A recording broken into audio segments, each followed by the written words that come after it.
Hello everyone, Ted Williams here with TedWilliams3rd.com, and today I want to talk about the repeal of Obamacare. We celebrated Dr. King's birthday this week, and Dr. King has this quote that says that life's most persistent and urgent question is this: what have you done for others?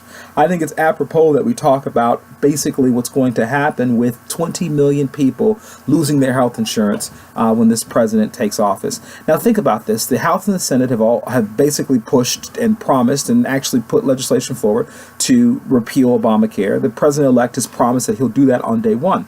But he and the Congress actually have a little disagreement in the sense that President-elect Trump wants to keep some of the provisions of Obamacare, and the Congress doesn't want to keep any.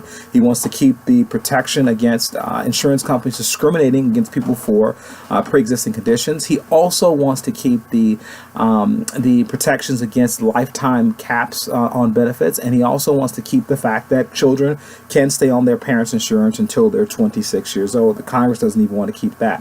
But here's where I believe that the conversation needs to be had. First of all, before President Obama got elected, there were 47 million people with no health insurance. Now there are 20 million more. We haven't covered everybody, but 20 million people now are going to lose their health insurance. I think this is a tragic, tragic mistake.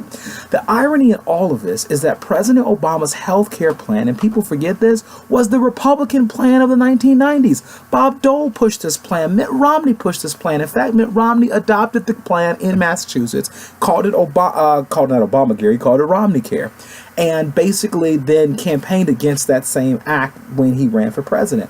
Basically, what President Obama was trying to push was a public option, and that public option would have been a public insurance company that would have competed with the private insurance companies. Obviously, there were some challenges with that. So what Obama did was he compromised and got what he could get, which was an insurance mandate created by the Republicans to keep the free market strong, to make insurance companies make still a lot of money. And yes, they are making a lot of money. When we look at the issue that the premiums are going up, which is a huge criticism of Obamacare, let's not just look at the government, let's look at the insurance companies for why they are going up.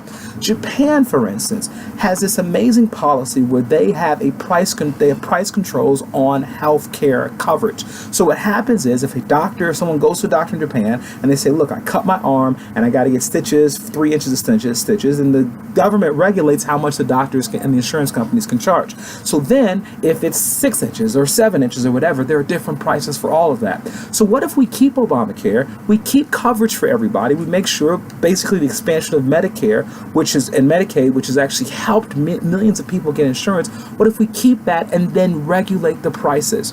There are plenty of ways to do that. There are options that have come forward to basically still protect folks, but those are not options that the Republicans have necessarily put forward or even talked about. Right now they want to repeal, but they have not come up with a plan to replace. And this, I think, is a problem. When we lose this healthcare plan, even though it may not be the greatest plan in the world, even though there may be some challenges potentially, we're losing something that had bipartisan support for many, many years and also was the best we could do in an imperfect situation.